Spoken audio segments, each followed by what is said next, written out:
सिर्फ खबर। मुंबई हमले का दोषी अजमल आमिर कसाब को मिली फांसी। पुणे यरवड़ा जेल में बुधवार सुबह 7:30 बजे दी गई फांसी।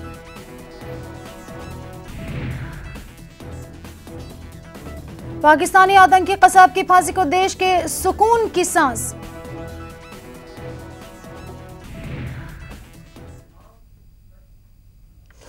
नमस्कार, जेएनएन न्यूज में स्वागत है आपका। मैं हूं आपके साथ वहीदा अमीन। बुलेटिन की शुरुआत करेंगे आज की सबसे बड़ी खबर के साथ। जी हां, अजमल आमिर कसाब की बात करेंगे। मुंबई में 26 से 11 हमले का दोषी पाकिस्तानी नागरिक अजमल कसाब को बुधवार सुबह फांसी दे दी गई। इस मामले में गृह मंत्री आर पाटिल और सरकारी वकील उज्जवल निगम ने इसकी पुष्टि भी की है।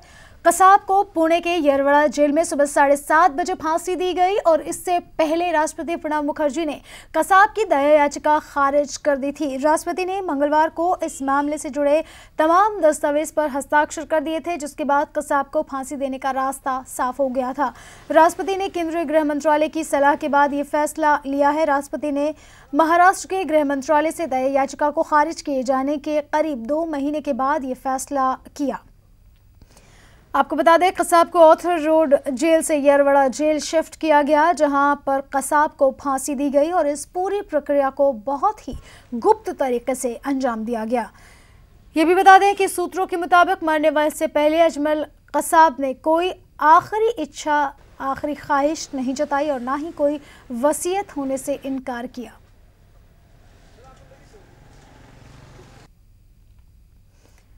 तो कसाब को फांसी दे दी गई। हम आपको बता दें कि बहुत ही गुप्त तरीके से इस घटना को अंजाम दिया गया। इस तमाम ऑपरेशन को बहुत ही गुप्त तरीके से सरकार के सिर्फ चुनिंदे 3-4 लोगों को ही तमाम इन चीज़ों की खबर थी और जिस तरह से आज सुबह कसाब को फांसी दी गई, सबके लिए एक हैरत अंगेज खबर जरूर थी। लेकिन अगर राजनीतिक गलियारों की बात की जाए तो कांग्रेस के इस कदम की सराहना भी की जा रही है। वहीं इसके साथ ही केंद्रीय गृह मंत्री सुशील कुमार शिंदे ने भी कसाब को मिली फांसी पर अपनी मुहर अब लगा दी है।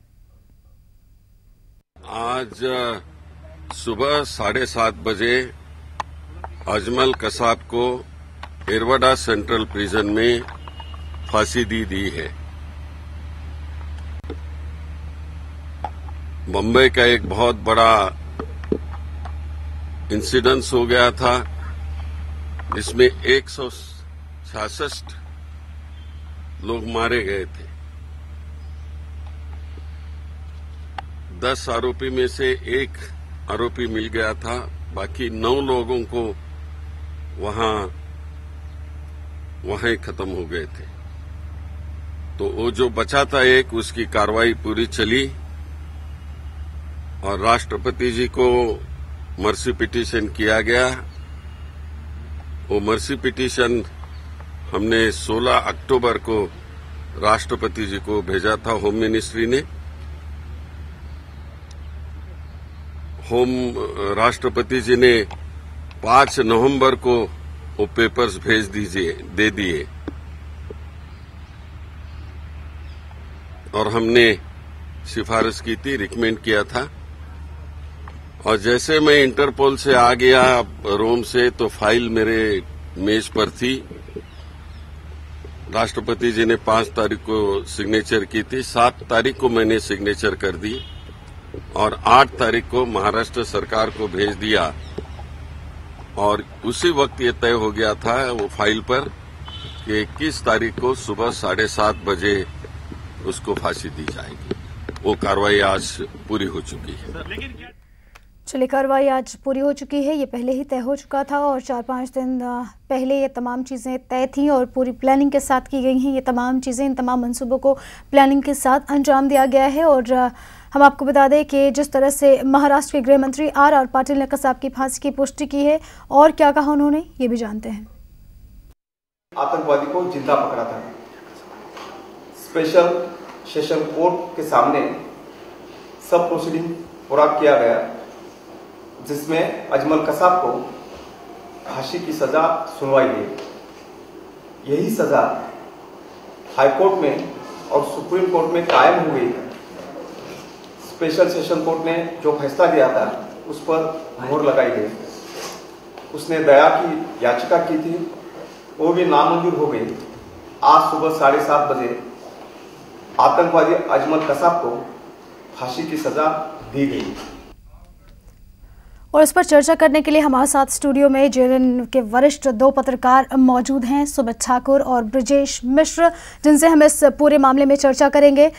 सबसे पहले सुमित, आप अपनी प्रतिक्रिया दीजिए। कसाब को आज फांसी दे दी गई। कसाब को जिस तरह से फांसी दे दी गई, 4 साल बाद आज सरकार ने ये कदम उठाया है, और अगर सरकार के कदम की बात करें, विपक्ष भी इसकी सराहना कर रहा है। कैसे देखते हैं आप एक पत्रकार के नज़रिए से? देखिए, सरकार की दृष्टि से अगर देखा जाए तो ये पूरा जो मसला है वो भारत देश का पूरे विश्व को एक संदेश देने का है कि हम आतंकवाद के खिलाफ कड़े कदम उठाने जा रहे हैं। और अब जो एक सॉफ्ट स्टेट का जो दर्जा दिया जाता था कि भारत जो है वो कम से कम उदारवादी देश है और उसकी जो प्रतिक्रियाएं रहती हैं वो अपेक्षाकृत नरम रहती हैं, तो वैसा कुछ भी नहीं है। भारत सरकार ने इस पूरी कार्रवाई के दौरान ये सिद्ध कर दिया है कि वो कम से कम आतंकवाद को लेकर किसी भी कंसेशन के मूड में नहीं है, और ये जो संदेश है वो पूरे विश्व में जा रहा है और खासकर पड़ोसी देशों को भी जाने का पूरा मादा बनता है। और मेरे को लगता है कि भारत सरकार का ये निर्णय जो है आने वाले दिनों में भी एक नसीर साबित होगा। ब्रजेश, आप बताइए, आप एक पत्रकार की दृष्टि से कसाब की फांसी को कैसे देखते हैं? बिल्कुल सही कदम है वाहिदा। मैं आपको बताऊं, कांग्रेस ने जिस तरह से पूरे 4 साल की प्रक्रिया जो चली है, जिस तरह से मुंबई में ये घटना हुई थी और उसके 4 साल बाद ये फांसी दी गई है कसाब को, तो ये मैं समझता हूँ कि बहुत ही अच्छा कदम है, बहुत ही दुनिया में अच्छा मैसेज जाने का कि हम लोग आतंकवाद के खिलाफ काफ़ी कड़े हैं, काफ़ी सख्त हैं, और आगे कोई भी इस तरह की हरकत बर्दाश्त नहीं की जाएगी। तो मैं समझता हूँ कि बहुत ही अच्छा कदम है ये। चलिए, बहुत ही अच्छा कदम है ये। और जिस तरह से बात की जाए अगर पॉलिटिकल पार्टीज़ की, हम पॉलिटिकल पार्टीज़ की बात करेंगे, और कांग्रेस ने इस तमाम मंसूबों को कसाब पर 4 साल के बाद आज एक्शन लिया है, और जिस गुप्त तरीके से इस तमाम चीज़ को, तमाम मंसूबे को अंजाम दिया, क्या लगता है गुप्त रखने का क्या मकसद रहा होगा? देखिए, गुप्त रखने का सीधा 2 मकसद होता है। पहला कि अभी कुछ दिनों पहले जब लादेन का जो पूरा ऑपरेशन किया गया था, अमेरिका ने किया था, तो उसने भी अपने पूरी प्रक्रिया को, पूरी कार्रवाई को बहुत ही गुप्त तरीके से अंजाम दिया था।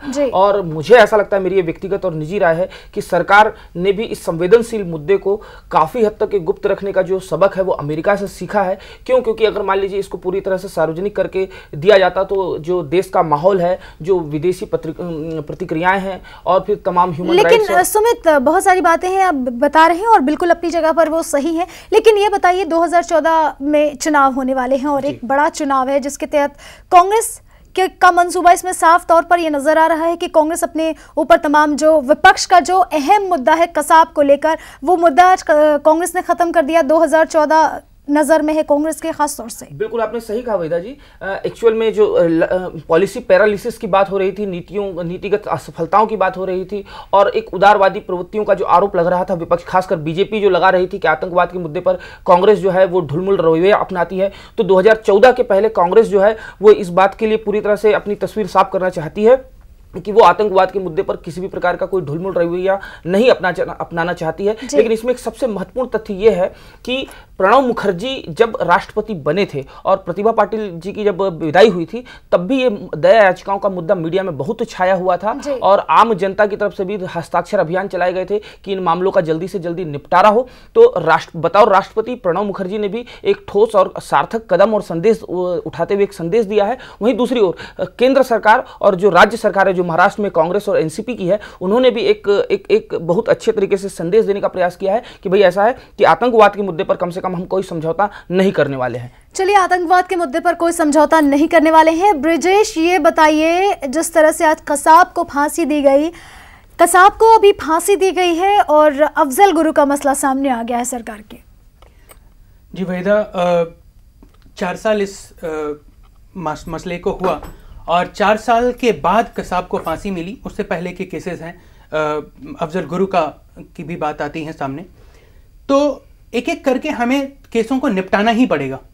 हम ये नहीं रख सकते कि एक आतंकवादी घटना हो, जब तक दूसरी ना हो तब तक हम एक आतंकवादी को जेल में बंद रखें, उसका इंतज़ाम करते रहें, खाने पीने का और तमाम उनके सुख सुविधाओं का। तो मैं समझता हूँ कि एक एक करके हमें मामले को निपटाना पड़ेगा। सरकार ने जिस तरह से बहुत ही जल्दी, मुझे नहीं लगता कि आज सुबह जब लोग उठे होंगे तो उनको ये खबर सुन के किसी को भी आश्चर्य नहीं हुआ होगा कि इतने जल्दी हमने कसाब को फांसी दे दी और ये मामला ख़त्म कर दिया हमने। तो बाकी केसेस भी, जो भी पेंडिंग केसेस हैं, वो सरकार ने निपटाना चाहिए जल्द से जल्द तमाम पेंडिंग केसेस निपटाने चाहिए। सुमित ठाकुर और ब्रजेश मिश्रा हमारे साथ चर्चा में शामिल होने के लिए बने रहेंगे। फिलहाल वक्त है एक छोटे से ब्रेक का, आप कहीं मत जाइएगा, जल्द हाजिर होंगे।